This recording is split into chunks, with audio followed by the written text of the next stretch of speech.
I've always wanted to emulate these beautiful women on the covers of a vintage Gothic novel. You recognize her, the flowing negligee, clearly somewhere between Victorian style and the 1960s influence that they were illustrated in. How do we achieve this aesthetic?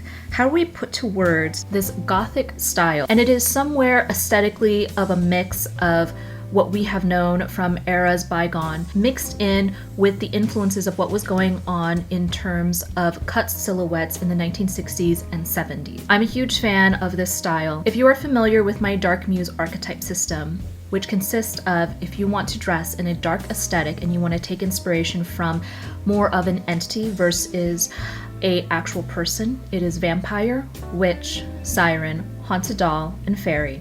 And we're going to deep dive into this Gothic novel heroine who is somewhere between haunted doll and siren. We're going to go over her origins, why the formula for these novels tend to look the same, and where to shop, how to vintage shop for this style, and also how to smell like her as well. My name is Melissa. If you are new here, hi, welcome. And if you're not new here, welcome back. So the aesthetic of the Gothic novel heroine was not unique to the 1960s. However, this pulp art style version of it that we see very commonly on novels and that have been peaking in popularity on Pinterest in terms of mood boards and what people want to emulate in terms of style and honing in their personal style.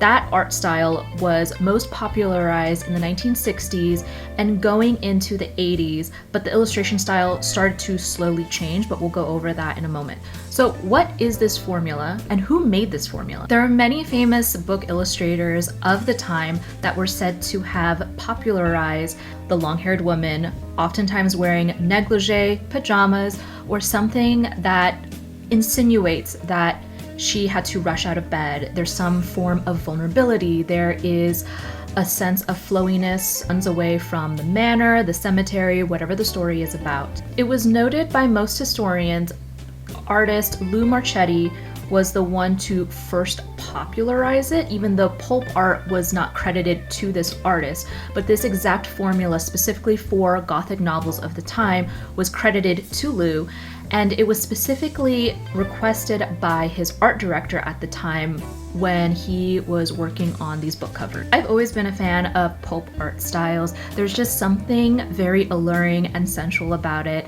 I oftentimes associate this style with the vintage covers of James Bond movies and pinup models of the time as well. Most popular, the artist who created the Vargas girls, and I believe he was an illustrator for Playboy at the time in the 1960s. I've always been a huge fan of pulp art, especially when I was in art school and I studied painting and drawing. And most of the time, this pulp art is most identified during the 1960s as this exaggerated realism. And oftentimes, the art director for these novels would hire a freelance artist, and the artist would have the choice to work with a live model. And what's interesting too is that these illustrators would work across different genres. So some of the artists that were illustrating for these Gothic novels were also illustrating for Western novels, or Ian Fleming's James Bond novels, or other romance novels. So this art style in general was popular in the 1960s. Oftentimes, the style that we see on these book covers that I want to delve more into is so fascinating to me because it's not just characterized by a 1960s or 1970s style of dress and negligee, but there's something mixed in with the unique cuts and silhouettes that we see in the Victorian era, or something more flowy and something more of a bygone era. Really quickly, I want to go over the 4 illustrators that I saw their names floating around when I was looking into this art style and who popularized it. So these 4 artists were the ones that kept popping up the most. I'm not saying they're the only ones. There was a plethora of artists. So like I mentioned, Lou Marchetti was credited to have first created this formula and this style. And what's interesting is when you look at these other artists, you can see that although there is a formula, there is something recognizable to each of their styles. So Harry Bennett Although he does have that formula of the Gothic novel heroine running away from danger, there's something a little bit more flowy, more slightly a bit abstract and not as realistic as some of these other book novel covers. Robert McGinnis is a very famous book illustrator, and you probably have recognized his illustrations on James Bond covers, as well as other cross genres. Elaine Duillo is credited for being the queen of the romance novel cover, and I believe Elaine Duillo's also, I'm sorry if I'm mispronouncing any of these illustrators' names incorrectly, but Elaine's illustrations were very beloved across different publishers, and I believe she still kept illustrating well into the 90s, because some of these romance book covers that we have seen, whether we have read them or not, or interested in them or not, the style of illustration and like the exaggerated realism, but still very painterly, was very unique to Elaine's style. Sometimes this genre and this style of a cover can be confused for what was called bodice rippers during the 1960s. Just because some of these covers tend to have similarities, this is not to be confused with bodice rippers. A bodice ripper is still part of the Gothic romance genre, but is typically featured scenes where the heroine is subjected to violence, and again, it is super hyper sensualized versus the classic Gothic novel during the time. Not all Gothic novels of this time period were the same, but some had similar covers, and there was this misconception that the heroine in a flowy dress running away from the castle could be a bodice ripper. And this was because most of these illustrators worked across genres, and the style in general was popular. All right, let's talk a little bit more why this Gothic novel heroine falls specifically between Haunted Doll and Siren out of all of the other muses. So this heroine is the perfect mix of soft, ruffly details of the Haunted Doll, but most of the garments have little patterns, little details, and all of these heroines, and it could be just the time frame that these were illustrated in, there is this subtle sultriness to all of them, and maybe it's because they're all in lingerie, negligee, and there's a mix of sheerness, there's a mix of corsetry, and that is where Siren falls in. So if you look at my chart, this idea of the Gothic novel heroine can fall into other Dark Muses, but at its core, in terms of silhouettes and fabrics, Haunted Doll and Siren is what most likely this aesthetic is. Let's say you're a fan of her, as much as I am, and you want to also emulate the look of this romantic Gothic novel heroine. How do you achieve that? Where do you shop? So most of my pieces that you see me wearing are vintage, negligee, lingerie, but let me deep dive into what I specifically look for when I'm shopping. So when it comes to fabrics, cuts, and silhouettes for this style, you were looking for soft, flowy, sheer fabrications. You're looking for long silhouettes. If you look at all of these covers, the longevity of these dresses are actually incremental because it creates movement and it adds a little bit to that ghostly eeriness to the cover. Silk satins, organza, chiffons, and most of the time the color palette is going to be ghostly whites. I believe that sheer blacks also qualify perfectly as well.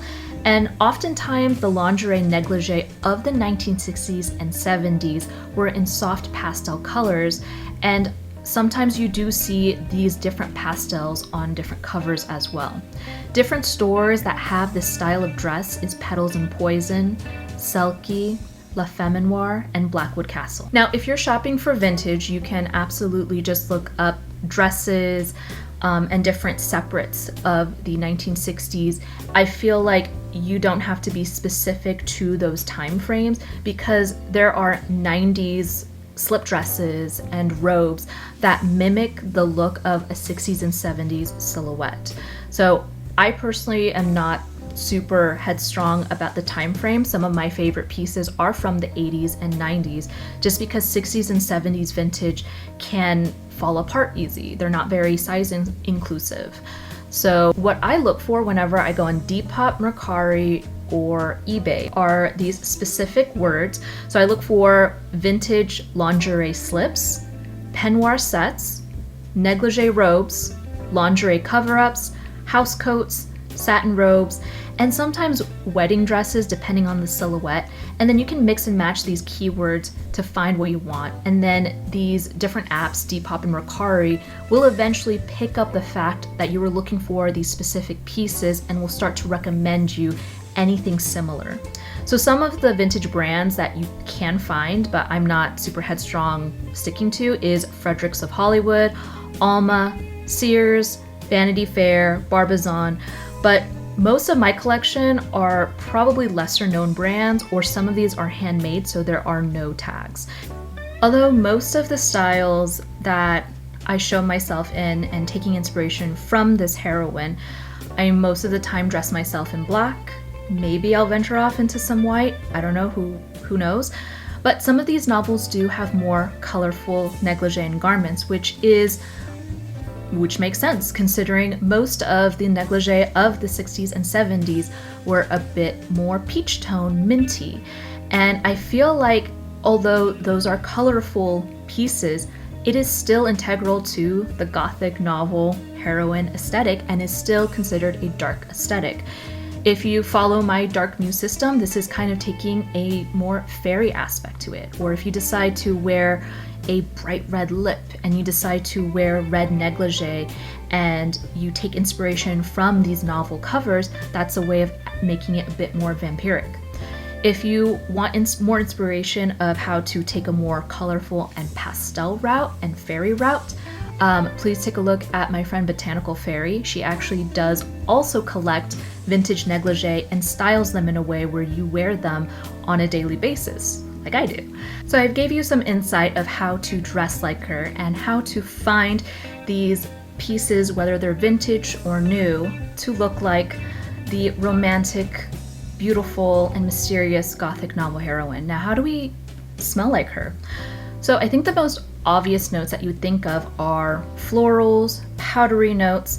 I also think notes that are a bit earthy, or the rain scent of petrichor is also relevant, because not only are you going to be emulating this Gothic novel heroine who probably came from a wealthy family, so most of the time you're gonna have these like rich and vintage smelling florals, but she is running away from danger. There is some form of thrill, and sometimes there is a setting that is non-preferential, like she's running in the rain in a cemetery, or she falls in the dirt, like, typical horror movie, Gothic novel scenario.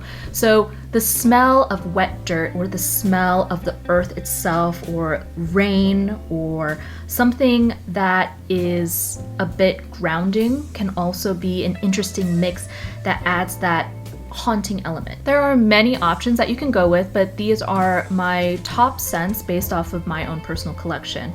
So Nosferatu from Heretic is, I think, an obvious one. It is a melancholic lilac scent. It is very reminiscent of Ellen from Nosferatu, the movie, as I am showing her quite often in this video, because she is the epitome of the haunted doll of my Dark Muse archetype system. But the smell of Nosferatu specifically, it has this stagnant floral smell, like it is dried lilacs resting on the cold tombstone, and it just stopped raining. Tears from Regime de Fleur is probably gonna be more if you want to go for like a more powdery scent. There's something very innocent and nostalgic, like very youthful about this. Like it smells like your old childhood room, and you still have stuffed animals decorated in a way as though they're still having a tea party. There's still something very unsettling and very soft and floral, and it's like painting a memory, if that makes any sense. Fig Leaf from Universal Flowering is gonna be a very green, yet it's very reminiscent of like old vintage floral perfumes that were probably very popular during the 50s and 60s. Like it has that strong heaviness that you would associate with floral perfumes, but there's something very summery about it. It is a fig scent, and there's something kind of animalistic when it comes to fig perfumes, in my opinion. This is definitely the Gothic novel heroine whose who just ran out of her manor and she's running in the forest away from danger. The Velvet Caterpillar from Petals and Poison, which is one of their newest scents, is also a fig perfume, but it is considered a powdered fig perfume. This definitely is like the Gothic novel heroine who is probably running away in a white dress or her wedding gown. Something obviously went wrong. Almost like Marie Antoinette, if that makes any sense. Like there's something very feminine and also fairy tale-like about this perfume. She is my style muse, and whenever I am curating my wardrobe or vintage shopping, I do think to myself, will this make me look like the cover of a 1960s Gothic novel? And that's what my videos are about, of whenever you are honing in your personal style, how do you complete the storytelling of your signature look? And this was a deep dive and a love letter to what I personally find appealing and inspiring. And it also actually ties into of how fashion and art are constantly intertwining with one another, whether it's the cut silhouettes, the historical garments, and even the perfume. If you liked my mood boards and images that I used in this video, Patreon members do have a library of PDFs of my mood boards that I make for my videos, and they have access to that. If you watched this whole thing, thank you so much, and I hope you have a great week, and until next time, bye.